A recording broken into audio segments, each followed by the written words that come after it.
पिछले हफ्ते हमारे इंडियन स्टॉक मार्केट में क्या हुआ है, आइए जानते हैं। अडानी ग्रीन एनर्जी के शेयर्स ने मार्च में 15% का जबरदस्त जंप दिखाया है। पिछले 5 महीनों में अडानी ग्रीन एनर्जी के शेयर्स 59% गिर चुके थे, लेकिन अब एक स्ट्रॉन्ग रिकवरी देखने को मिल रही है। मैक्वायरी ने अडानी ग्रीन पर आउट परफॉर्म रेटिंग दी है और इसका टारगेट प्राइस 1200 रुपए पर शेयर किया है, जो 37% का प्रॉफिट दिखाता है। लेकिन अगर कंपनी FY30 तक अपना 50 गीगावाट रिन्यूएबल एनर्जी का टारगेट पूरा कर लेती है तो मैक्वायरी के मुताबिक शेयर्स 2600 रुपए तक पहुंच सकते हैं, जो 200% तक का बड़ा फायदा हो सकता है। इसके अलावा कैंटर फिट्जगेराल्ड ने भी स्टॉक को ओवरवेट रेटिंग दी है और इसका प्राइस टारगेट 1222 रुपए पर शेयर कर दिया है। मैक्वायरी का मानना है कि अडानी ग्रीन इंडिया की एनर्जी शिफ्ट में एक इम्पोर्टेंट रोल प्ले कर रही है। ओवरऑल ब्रोकरेजेस बुलिश हैं और अडानी ग्रीन की स्ट्रॉन्ग रिकवरी का प्रेडिक्शन कर रहे हैं, लेकिन हाई वॉलेटिलिटी और फंडिंग रिस्क ध्यान में रखना जरूरी है।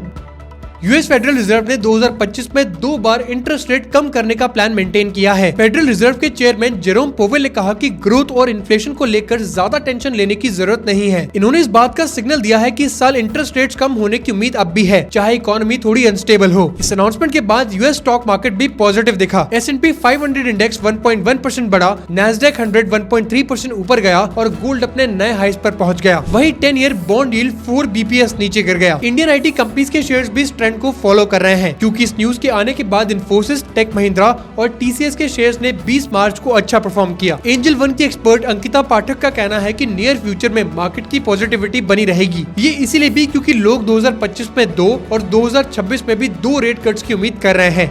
फिजिक्स वाला ने 4600 करोड़ रुपए का IPO लाने की तैयारी शुरू कर दी है। यह इंडिया की पहली एडटेक कंपनी है जो स्टॉक मार्केट में लिस्ट हो सकती है। फिजिक्स वाला के YouTube पर 4.6 crore subscribers, 55 lakh paid students और 2 लाख ऑफलाइन स्टूडेंट्स हैं। फिजिक्स वाला के फाउंडर अलक पांडे और प्रतीक महेश्वरी ने IPO के लिए कॉन्फिडेंशियल प्री फाइलिंग रूट का यूज किया है। ये तरीका कंपनी को अपने फाइनेंशियल्स और बिजनेस डिटेल सीक्रेट रखने का ऑप्शन देता है, जब तक कि लिस्टिंग का फाइनल डिसीजन न आ जाए। फिजिक्स वाला के IPO में फ्रेश इशू और ऑफर फॉर सेल दोनों शामिल हैं। मीडिया रिपोर्ट्स के अकॉर्डिंग IPO लॉन्च करने के लिए Kotak Mahindra capital, axis bank, JP Morgan और गोल्डमैन सैक्स को हायर किया गया है। कंपनी की करंट वैल्यूएशन $2.8 बिलियन है, जो पिछले फंडिंग राउंड से 2.5 टाइम्स ज्यादा है। अगर करंट इन्वेस्टर्स की बात करें तो West Bridge Capital, GSV Ventures और लाइट स्पीड वेंचर पार्टनर जैसे बड़े इन्वेस्टर्स ने इस कंपनी में इन्वेस्ट किया है। अलक पांडे का कहना है कि कंपनी के पास 1200 करोड़ रुपए का ट्रेजरी फंड ऑलरेडी है और नई कैपिटल का यूज टाइम के साथ डिसाइड किया जाएगा।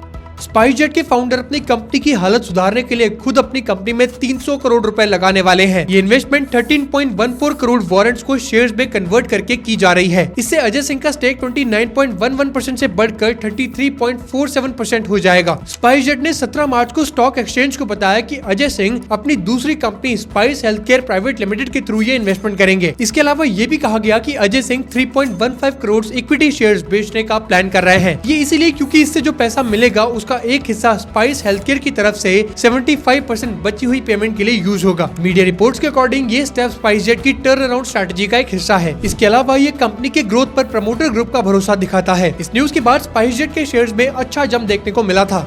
सरकार के एक नए फैसले से वोडाफोन आइडिया और भारती एयरटेल को एक बड़ा झटका लगा है। सरकार ने AGR पेनल्टीज और इंटरेस्ट माफ करने का प्रपोजल रिजेक्ट कर दिया है। डिपार्टमेंट ऑफ टेलीकम्युनिकेशंस ने पहले एक प्रपोजल दिया था। इसमें 50% इंटरेस्ट और 100% इंटरेस्ट ऑन पेनल्टीज माफ करने की बात की गई थी, लेकिन अब कैबिनेट सेक्रेटरी ने DOT को बताया कि अब ये प्रपोजल आगे नहीं बढ़ेगा। सुप्रीम कोर्ट ने भी टेलीकॉम कंपनीज की रिव्यू पिटीशन को खारिज कर दिया है। पहले वोडाफोन आइडिया कह रही थी कि उन पर 25,000 करोड़ रुपए का अनफेयर फाइनेंशियल बर्डन है, लेकिन अब इस चीज से बचने के लिए उनके पास कोई लीगल ऑप्शन नहीं बचा है। इस न्यूज के बाद वोडाफोन आइडिया के शेयर्स गिरकर 7.46 रुपीज तक आ गए, लेकिन सरप्राइजिंगली एयरटेल का स्टॉक 1635 रुपए तक पहुंच गया और वो अभी 1700 रुपए के ऊपर ट्रेड कर रहा है।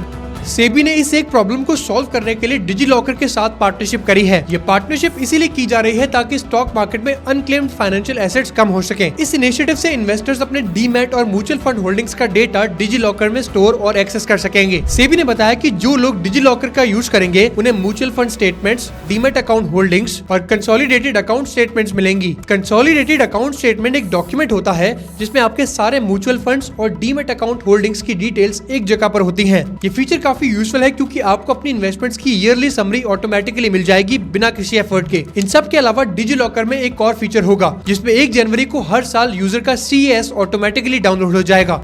टाटा मोटर्स को बोर्ड ने 2000 करोड़ रुपए के नॉन कन्वर्टेबल डिबेंचर्स इशू करने की अप्रूवल दे दी है। ये फंड रेजिंग का एक तरीका है जिसमें कंपनी इन्वेस्टर से पैसे लेती है और बदले में एक फिक्स इंटरेस्ट रेट देती है। यहाँ नॉन कन्वर्टेबल डिबेंचर्स एक तरह का लोन होता है जो कंपनी इन्वेस्टर से लेती है। इन्वेस्टर्स कंपनी को पैसे देते हैं और कंपनी उनको हर साल एक फिक्स्ड इंटरेस्ट रेट देती है जो कि इस केस में 7.65% पर ईयर का होगा। Tata Motors total 2 lakh NCDs issue करेगी जिसमें एक एनसीडी का प्राइस 1 लाख रुपए होगा। टोटल फंड रेज 2000 करोड़ रुपए का होगा। ये एनसीडीज 3 पार्ट्स या 3 ट्रेंचेस में इशू होंगे और अलॉटमेंट डेट 27 मार्च 2025 रखी गई है। इनकी मैच्योरिटी डेट ट्रेंच 1 के लिए 26 मार्च 2027, ट्रेंच 2 के लिए 24 मार्च 2028 और ट्रेंच 3 के लिए 27 मार्च 2028 होगी। कंपनी ने ये भी बताया कि ये एनसीडीज नेशनल स्टॉक एक्सचेंज के होलसेल डेट मार्केट में लिस्ट की जाएंगी। जब ये न्यूज आई तो टाटा मोटर्स का स्टॉक प्राइस 1.34% से बढ़कर 688.95 रुपीस तक पहुंच गया। तो ये थी पिछले हफ्ते की कुछ मेजर स्टॉक मार्केट अपडेट्स। ऐसी और वीकली अपडेट्स के लिए एशिया इंडिया को सब्सक्राइब करना ना भूलें।